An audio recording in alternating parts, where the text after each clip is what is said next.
Imagine you are reading these words, your eyes tracking across the screen, your mind constructing meaning. But who, exactly, is doing the reading? This question sits at the very core of modern psychology. Consciousness, the subjective experience of being aware, has been called the hard problem, a puzzle so intractable that for decades, mainstream psychology simply refused to touch it. Today, that has changed. Armed with functional neuroimaging, computational models, and rigorous behavioral experiments, researchers are no longer asking if we can study consciousness scientifically, but how. This section unpacks what we actually know about the psychology of consciousness, the mechanisms, the debates, the clinical implications, and the profound questions that remain open. Consciousness was not always taboo.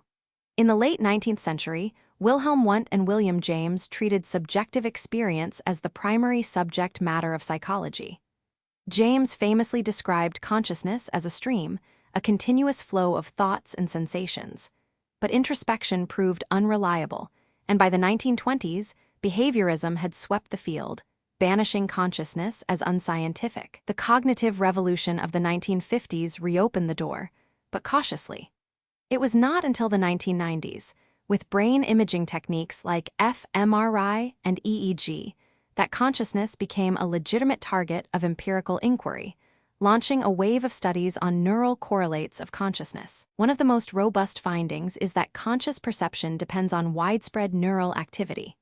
A landmark study used a technique called masking, presenting a word for a fraction of a second, followed by a visual mask.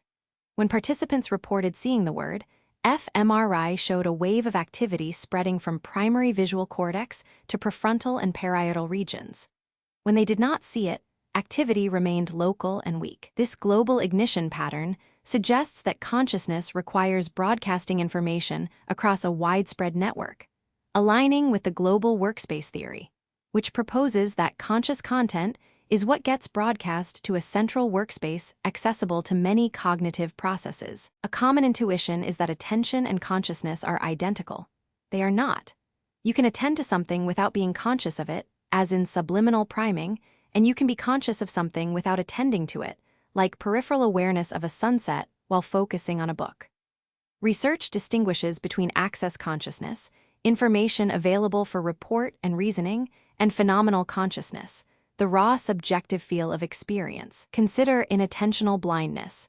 In a famous experiment, half the participants failed to notice a person in a gorilla suit walking through a scene because their attention was elsewhere. Consciousness is not a passive mirror, but an active construction. If consciousness is constructed, can it be deconstructed?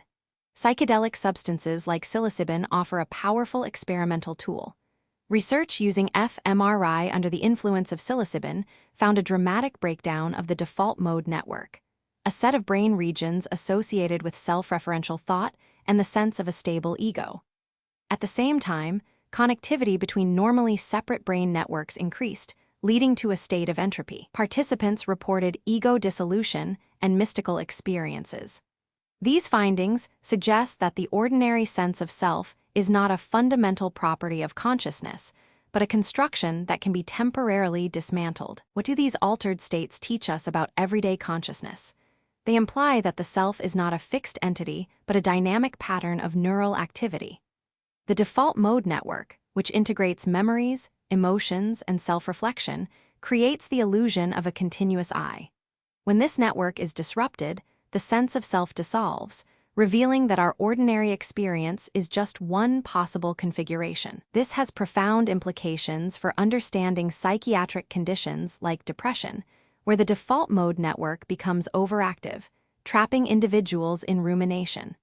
By studying how the brain constructs the self, researchers hope to develop new treatments. Despite these advances, profound questions remain.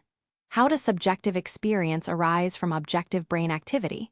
This is the explanatory gap that still puzzles scientists.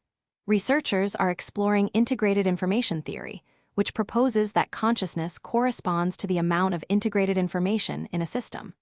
Others investigate the role of predictive processing, suggesting that the brain constantly generates predictions about sensory input, and consciousness emerges when those predictions are updated.